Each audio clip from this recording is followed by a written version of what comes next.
DJ Ferris. It's Chicago, nigga. It's the real one. Hit me. Only one is pulling shit the fuck up. Let's get sports talk.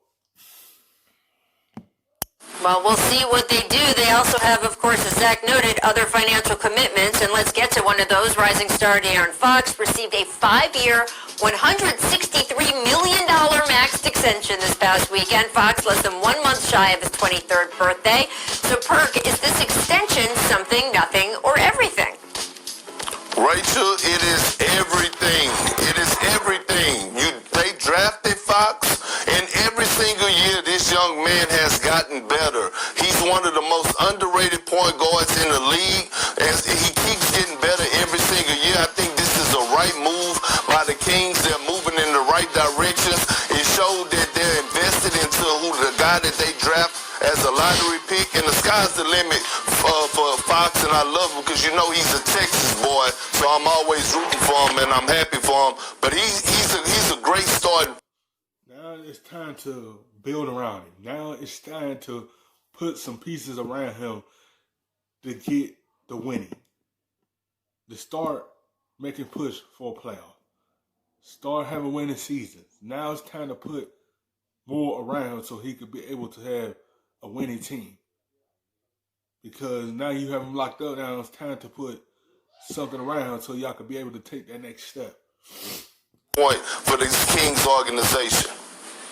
It's everything, and it has to be everything because it's every damn dollar the Kings can offer him. It actually reminds me a little bit of the Nuggets deal with Jamal Murray, where it strikes you as a little early, it strikes some people as a little early, but this is a mid-market, small-market team that has to take care of its own guys, and I'm a De'Aaron Fox believer. I think he has talent. I think he can be a leader. That said, last year he got better at a lot of stuff, finishing in the paint, getting to the line, playmaking, but 29% from three. If that doesn't change, guys are going to go under picks against him. And I thought his defense kind of plateaued and maybe got a little worse. That said, if he can put together the improvements he had last year and improve those other parts of his game, then it all comes together and you have a potentially really, really special player. And I'm actually optimistic he can put it all together like that.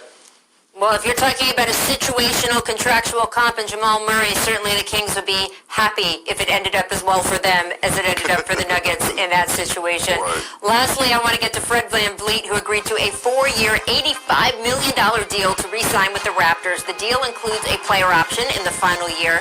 It is the largest contract in NBA history for an undrafted player. So first, just a little congrats from all of us to Fred VanVleet. His expression is because they know they come forward to lose Fred VanVleet. He's the other playmaker besides Kyle Lowry and besides Siakam. You can't afford to lose your third best player, and it's going to take a step back for y'all. Y'all might probably be an okay team this upcoming season. Y'all lost him because y'all already lost Marcus Gasol, a good rim protector, a good defender, and then y'all lost Serge Ibaka, another good defender, good offensive player. So you can't afford to lose Fred VanVleet. on yourself, right? So is it something, nothing, or everything, Zach, that Fred bet on himself, got those kind of numbers, and is going to return to the Toronto Raptors? Obviously, it's everything. Isn't this what you want to see in sports? Undrafted, too little, not athletic enough, can't finish at the rim, blah, blah, blah, blah, blah. And he comes in and he's a flat-out stud. He's a winner. He's tough as hell. He's a character guy, and he's making $20 million a year. And just for kicks, give me the player option in year 4. So if I'm still rolling, I can get back into free agency again in my prime. I love it. I love it for the Raptors. I kind of wanted the Knicks to go after him because I think the Knicks need a point guard in the absolute worst way. But it's a great deal for Fred VanVleet. Great deal for the Raptors. Well, Rachel, it's not everything, it's not something, it's not nothing. This is a beautiful thing. You're watching a guy who did get drafted. On draft night, guys look forward to get drafted, but now Fred VanVleet showing guys that never got drafted, especially in this year's draft, to never give up. And much props to Messiah Ujiri for taking a chance on a guy like Fred VanVleet. And Nick Nurse actually giving him an opportunity to go out there and prove himself. But you got to give a lot of props to Fred VanVleet because, like you said, he betted on himself. And I follow him on social media, and he always have the emojis of the dice, and he rolling the dice. And guess what? He struck gold, man, and I'm proud of him because for the simple fact that he came out, he delivered. He's an underrated defender. He could get buckets, and this contract is well-deserved. So to the young fellas out there that didn't get drafted or still trying to find their way on the NBA roster, never give up because all you need is that one shot. Yeah, you need that one shot. And this system fit everything around his game. That's why he able to keep growing because the system he playing in. And look how he grew into it. And it fit his style of play.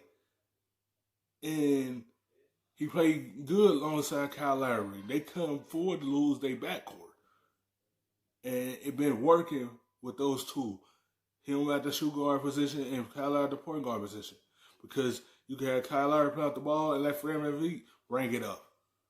So they couldn't let him go because he's a big part of their offense. And when that door opens, you got to make sure you capitalize on the opportunity like Fred VanVleet did. So he's giving us all hope, especially these younger kids that's coming up. Absolutely. So impressed with him, the way he managed his own development and career. And this is everything, guys, for the Raptors, too, because first of all, it speaks well of their system, as you said, Messiah Ujiri, Nick Nurse, and everybody on that staff who worked with Fred to uncork all of his talents. And they lost Serge Ibaka. And if they had lost Fred VanVleet, too, that would have triggered such a sea change in that organization. So I think this is everything both for Fred and for the Raptors themselves. Thanks for watching.